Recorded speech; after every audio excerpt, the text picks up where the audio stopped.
সাংবাদিক বন্ধুগণ, আপনারা নিশ্চয়ই অবহিত আছেন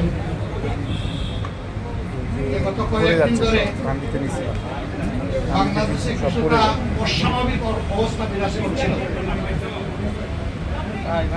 তারই ধারাবাহিকতায় গত পরশুদিন অর্থাৎ বৃহস্পতিবারে উপদেষ্টা পরিষদের একটা বৈঠক হয়। সেই বৈঠক থেকে প্রধান উপদেষ্টা তিনি একটা মেসেজ জাতিকে দিতে চেয়েছিলেন, তিনি সেটা দেননি, কিন্তু এই কথাটা খুব দ্রুত সমাজের সব দিকে ছড়িয়ে পড়ে, যার কারণে সমাজে একটা অনিশ্চয়তা, আশঙ্কা, আতঙ্ক দেখা দেয়। আমরা সেই দিনই বিষয়গুলোকে হিসাবে নিয়েছি, নোটিশে নিয়েছি। একই সময়ে একজন রাজনৈতিক নেতা তার জনপ্রতিনিধিত্বের একটা দাবি নিয়ে তিনি একটা অবস্থান নিয়েছিলেন। আবার আরেকটা গুরুত্বপূর্ণ জায়গায় আরেকটা দাবিতে আরেক দল অবস্থান নিয়েছিলেন। এই সব কিছু প্রধান উপদেষ্টার জন্য কিছুটা কষ্টের, কিছুটা বিরক্তির ছিল, যার কারণে তিনি তার দায়িত্বের ব্যাপারে পুনর্বিবেচনা করবেন এরকম একটা অভিযোগ তিনি প্রকাশ করেছিলেন, কিন্তু কার্যত এটা অফিসিয়ালি সামনে আসেনি। এ বিষয়ে আপনারাও আমাদের মতোই বিচলিত ছিলেন, আমরা এটা বিশ্বাস করি। কারণ দেশ আমাদের সবার, দেশ ভালো থাকলে আমরা সবাই ভালো থাকবো। 24শে জুলাই বিপ্লবের মধ্য দিয়ে দেশে একটা পরিবর্তন এসেছে, কিন্তু এই পরিবর্তনে এখন যারা নেতৃত্ব দিচ্ছেন সরকারে, তারা তাদের পরিচয় হচ্ছে যে তারা কোনো পার্টিকে বিলং করবেন না। এটা হওয়া উচিত, এখানেও কিছু ব্যতিক্রম ঘটেছে, এটাও মাঝে মধ্যে সমাজকে উদ্বিগ্ন করেছে। আবার স্বাভাবিকভাবেই এই পরিবর্তন বা বিপ্লবের অবশ্যম্ভাবে দাবি ছিল যে অর্থবহ কিছু সংস্কার করা লাগবে এবং যারা অপরাধী তাদের বিচার হতে হবে। এই সংস্কার এবং বিচারের মধ্য দিয়ে একটা অর্থবহ নির্বাচন হবে। এই নির্বাচনে সমতল মাঠ থাকবে, নির্বাচনে যারা অংশগ্রহণ করবে তাদেরকে কোনো ধরনের ষড়যন্ত্রের মুখোমুখি হতে হবে না। এখানে পেশি শক্তি এবং কালো টাকার প্রভাব চলবে না। 15.5 বছর মানুষ 3টা নির্বাচনে তার ভোটের অধিকার প্রয়োগ থেকে বঞ্চিত হয়েছে। এবার তারা নিঃসংকোচে নিজের এই অধিকারটা প্রয়োগ করতে চায় এবং এই সুযোগ পাবে নিশ্চিত হবে। এটি হচ্ছে জনগণের দাবি। প্রধান উপদেষ্টা ইতিমধ্যে কয়েকবার তিনি বলেছেন নির্বাচন তিনি দিতে চান এই বছরের ডিসেম্বর থেকে শুরু করে আগামী বছরের জুনের মধ্যবর্তী কোনো এক সময়,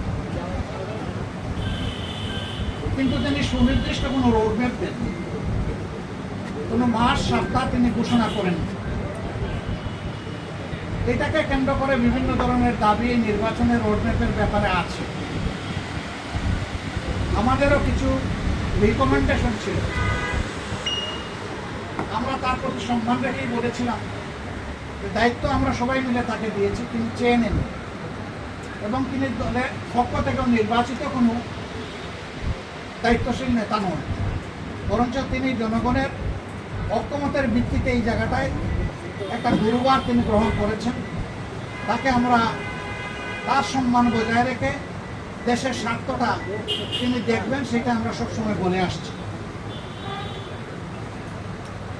আমরা আজকে ওই ব্যাপারে কথা বলেছি। আমরা বলেছি দুইটা বিষয় স্পষ্ট করা দরকার। একটা, নির্বাচনটা কখন হবে, আপনি যে সময়সীমা দিয়েছেন এর ভিতরেই জনগণের কোনো ধরনের বড় ভোগান্তি না হয়ে একটা কমফোর্টেবল টাইমে এই নির্বাচনটা হওয়া উচিত আমরা মনে করি। আর 2 নম্বর আমরা বলেছি এই নির্বাচনের আগে অবশ্যই সংস্কার এবং দৃশ্যমান বিচারের কিছু প্রক্রিয়া জনগণের সামনে আসতে হবে। সংস্কার শেষ না করে যদি কোনো নির্বাচন হয়, এই নির্বাচনে জনগণ তাদের প্রত্যাশা পূরণ করতে পারবে না। আবার সব সংস্কার এই সরকারের পক্ষে করা সম্ভব না। মাত্র 5টা সুনির্দিষ্ট বিষয়ে তারা হাত দিয়েছে। এতটুকু নিষ্পত্তি হওয়া উচিত সন্তোষজনকভাবে। এর পাশাপাশি এখানে জুলাই প্রক্লেমেশনের ব্যাপার স্যাপার আছে, এগুলো সংস্কারের সাথে জড়িত। অনেক দলের দাবি দেওয়ার মধ্যেও কিছু ভিন্নতা আছে, এটা থাকবে। দল যেহেতু আলাদা, মতেরও ভিন্নতা থাকবে, এটাই স্বাভাবিক।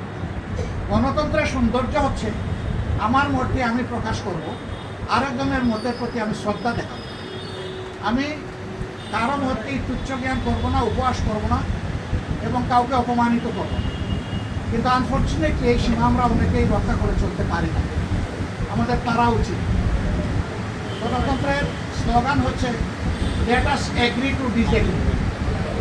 আসো আমরা এক হই যে আমাদের ভিন্ন মত প্রকাশ করার অবকাশ আছে, সুযোগ আছে।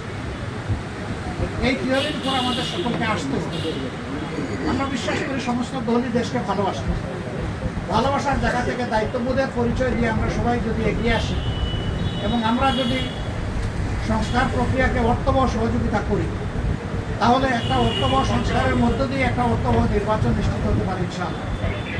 আমরা সেই দিনটির অপেক্ষায় আছি। সমাজে যে অস্থিরতা দেখা দিয়েছিল এই বিষয়টাকে কেন্দ্র করে, প্লাস বিভিন্ন ব্লকেটকে কেন্দ্র করে আপাত দৃষ্টিতে তা কিছুটা কেটেছে। আমরা এর স্থায়ী নিষ্পত্তি চাই এবং আমরা মনে করি যে 2টা রোডম্যাপ ঘোষণা করলেই তার অনেকটাই সমাধান হয়ে যাবে। একটা হচ্ছে সংস্কারের রোডম্যাপ, আর একটা হচ্ছে নির্বাচনের রোডম্যাপ। এই দুইটাই অতীব গুরুত্বপূর্ণ বলে আমরা মনে করি। আপনারা আজকে এখানে এসেছেন, আপনারা ইতিমধ্যে বিএনপির বন্ধুরা এসেছেন, তাদের কথা আপনারা শুনেছেন, আমাদের কথা আপনারা ধৈর্য ধরে শুনলেন। এই জন্য আমরা আমাদের পক্ষ থেকে আপনাদের প্রতি কৃতজ্ঞতা জানাই এবং ধন্যবাদ জ্ঞাপন। আমির মহোদয়, আপনাদের সাথে আমাদের আরও অনেক দেখা হবে, কথা হবে ইনশাআল্লাহ। আজকে আরও হয়তো আপনারা কথা শুনবেন, আরেকটা দল তারা ঢুকেছেন, তারাও বের হবে, তারা তাদের কথা বলবেন। আমরা দেশকে আমাদের ভালোবাসার জায়গা থেকে, নিজেকে দায়বোধের জায়গা থেকে যেটা উত্তম মনে করি সেই ব্যাপারে কাজ করতে আমরা দৃঢ় প্রতিজ্ঞ। ন্যায় এবং সত্যের পথে আমরা অবিচল থাকবো। দেশের স্বার্থটাকে আমরা বড় করে দেখবো, এটি হচ্ছে আমাদের অঙ্গীকার। আপনাদের সবাইকে ধন্যবাদ। আমির মহোদয়, আপনারা যে আজকে আলাপ করলেন, এটার প্রেক্ষিতে আপনারা কোনো সময়সীমা বেঁধে দিয়েছেন কিনা এবং আপনারা রোড এই সংস্কারের পরে নির্বাচন চাচ্ছেন কিনা?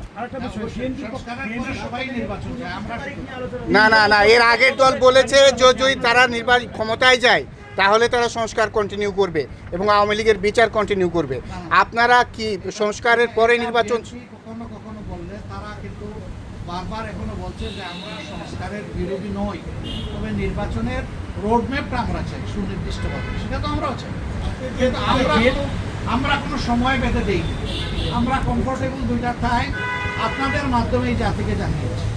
যদি সংস্কার শেষ হয়ে যায় তাহলে ফেব্রুয়ারির মধ্যভাগে এটা হতে পারে, আর যদি সংস্কারের ভিতরে শেষ না হয় আর একটু সময় লাগে, এরপরেই যেহেতু রোজা শুরু হয়ে যাবে, রোজার পর হতে হবে, তারপরে এটাকে টেনে লম্বা করলে কোনো সুষ্ঠু নির্বাচন করা সম্ভব হবে না। আমাদের দেশের আবহাওয়া এটা এলাও করবে। প্রধান উপদেষ্টা কোনো আশ্বাস দিয়েছে কিনা?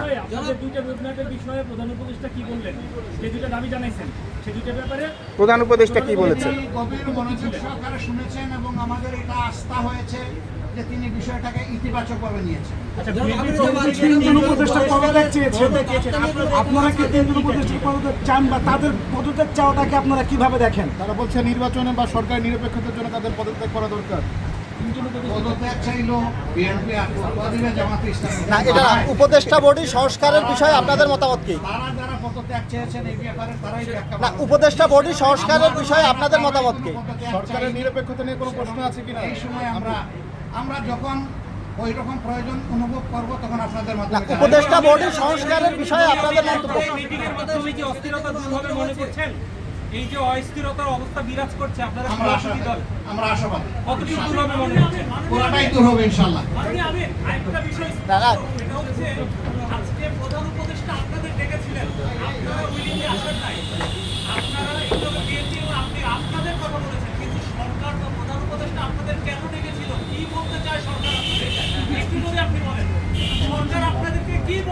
এটা ঠিক আমাদের ব্যাপার আর বিএনপির ব্যাপার একরকম না, একটু হলেও যদি বলেন, একটু ডিফারেন্স আছে। আমরা কিন্তু নিজেই চেয়েছি এবং টাইমটা ফিক্স আপ হয়েছে।